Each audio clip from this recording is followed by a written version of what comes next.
Welcome to the Pearl Branch, a swan perch audio experience. This is a pearl. Take a breath. Let's begin. A pearl on the voice you learned versus the voice you are becoming. Most people don't speak from who they are. They speak from who works, from who fits, from who survives, from who learned early that being fully themselves came with a cost. And before we go any further, I want to say this gently. This isn't an attack. This isn't a call out. This is an invitation. Because at some point in your life, you learned how to speak as a character, a version of you that made sense to the room, a version that could be placed, categorized, understood, approved of, or at least tolerated. And for a while, that character worked. It got you friends. It got you a job. It got you safety. It got you belonging, or something close enough to pass as belonging. But the problem isn't that you created the character. The problem is that most people never realize they're still speaking from it. The character isn't fake. It's functional. Let's clear something up right away. The character you speak from isn't fake. It isn't a lie. It isn't manipulation. It's functional.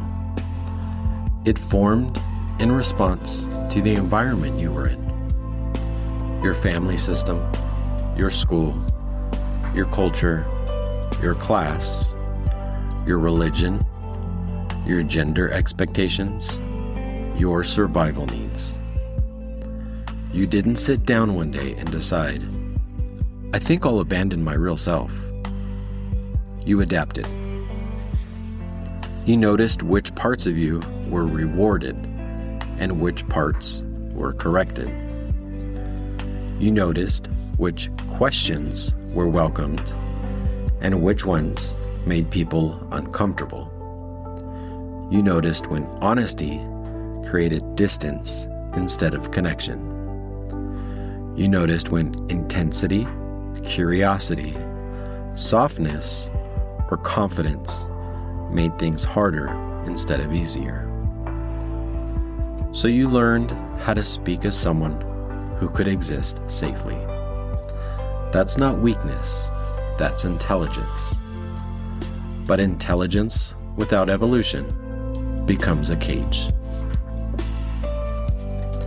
Identity as a costume you forgot to take off. Here's the part most people don't like to hear. Your identity is not who you are. It's who you learn to be in public. Identity is a costume you put on so the world could understand you.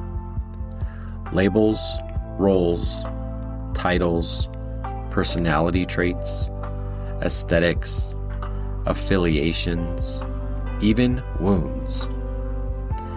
I'm the responsible one. I'm the funny one. I'm the strong one. I'm the quiet one. I'm the rebel. I'm the healer.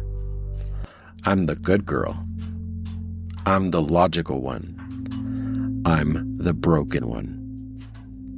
At first, these identities help organize your life. They give you language. They give you belonging. They give you shorthand. But eventually, identity stops being a description and starts being a script. And when that happens, you're no longer responding to life. You're performing for it. The voice that speaks versus the voice that knows.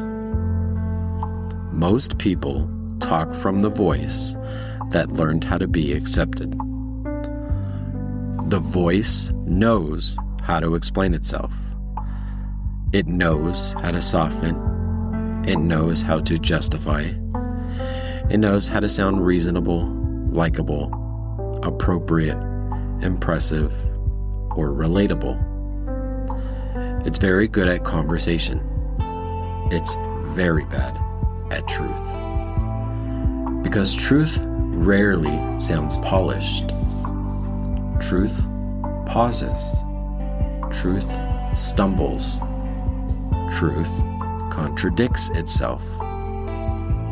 Truth doesn't always know how it will land. The voice that knows is quieter, slower, less certain in tone, but more certain in direction. And most people ignore it because it doesn't sound confident enough to be trusted. So they keep speaking from the voice that performs. Why society rewards characters, not becoming.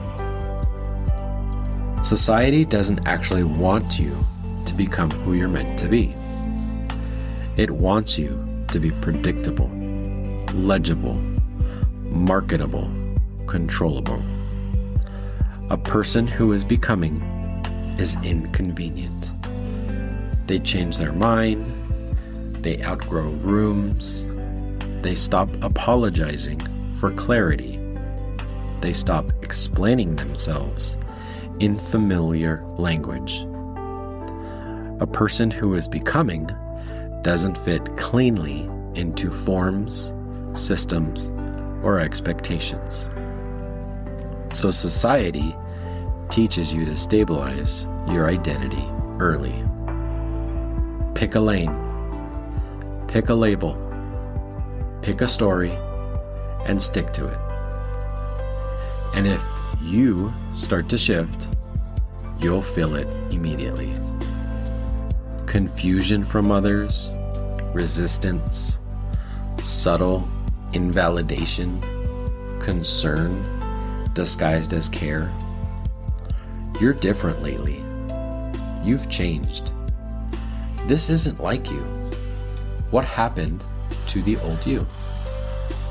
What they mean is, you're no longer playing the role that made me comfortable.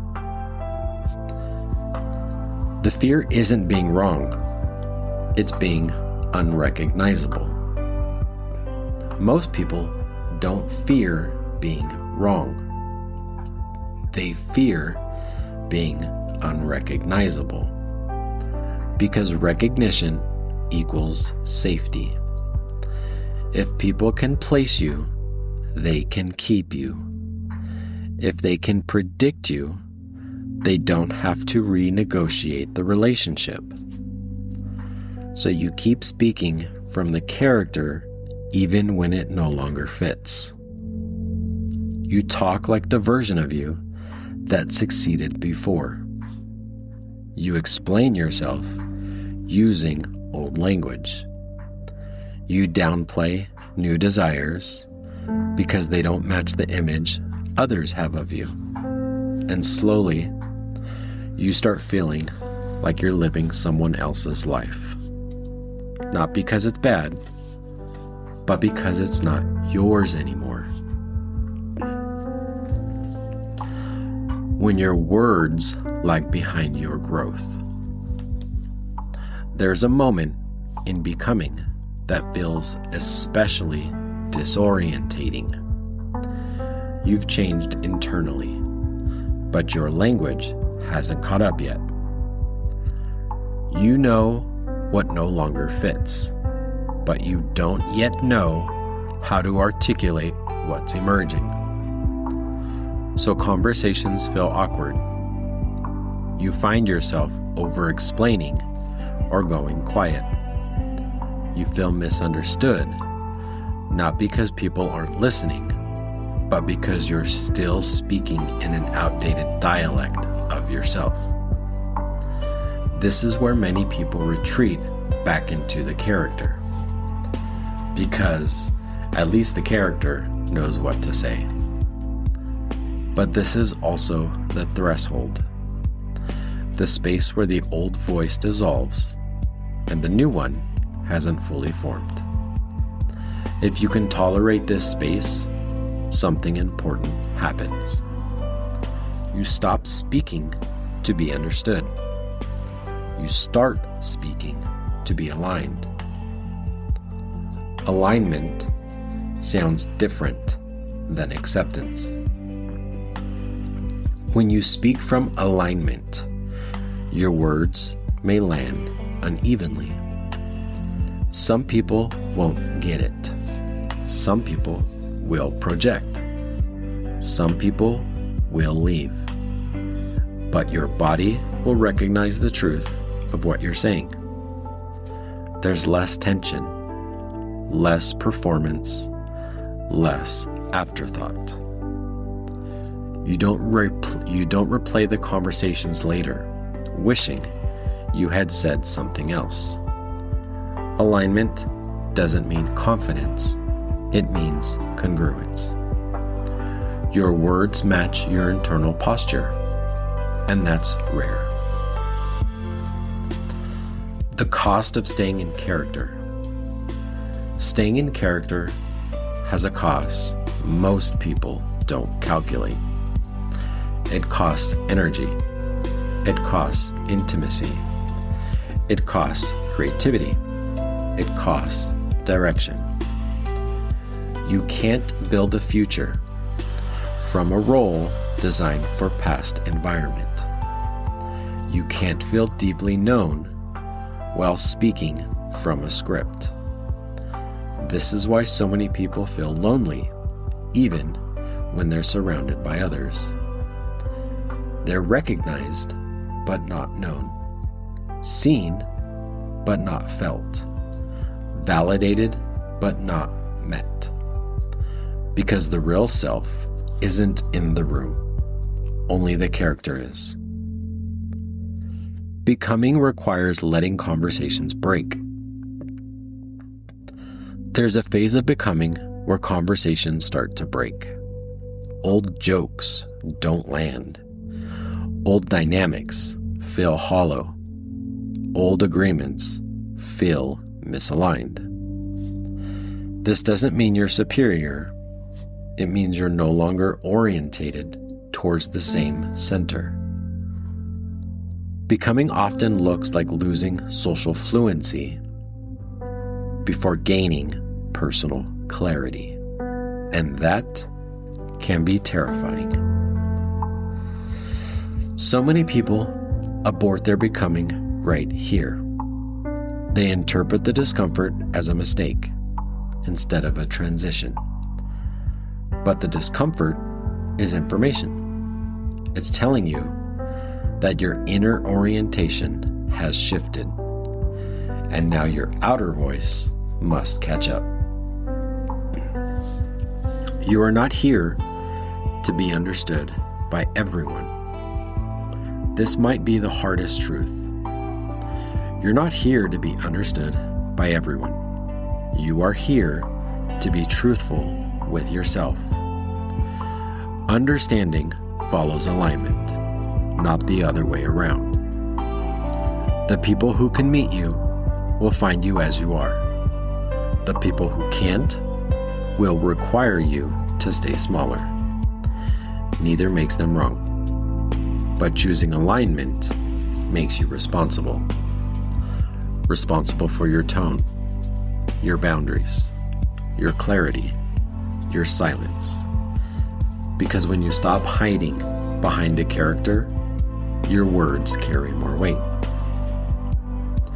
Speaking from becoming is an act of trust. When you speak from who you're becoming, you're trusting something unseen. You're trusting your internal compass more than external approval. You're trusting that coherence matters more than applause. You're trusting that the right conversations will form around truth, not performance. This doesn't make life easier. It makes it real. And real life has texture, friction, depth, beauty. So here's the question I want to leave you with. When you speak, who is talking? The character you learn to be, or the person you are becoming? Listen closely this week, not to what you say, but to where it comes from. Notice when your voice tightens to fit. Notice when it relaxes into truth. Notice when you perform clarity instead of allowing honesty. Becoming doesn't require announcing itself. It requires choosing alignment, one sentence at a time. And sometimes the bravest thing you can do is let your voice change before anyone knows what to call you next.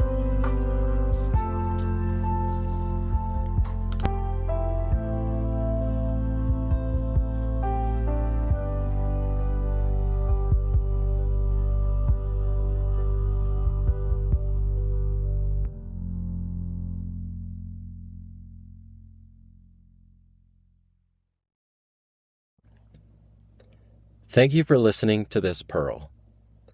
Carry it with you today. Keep searching.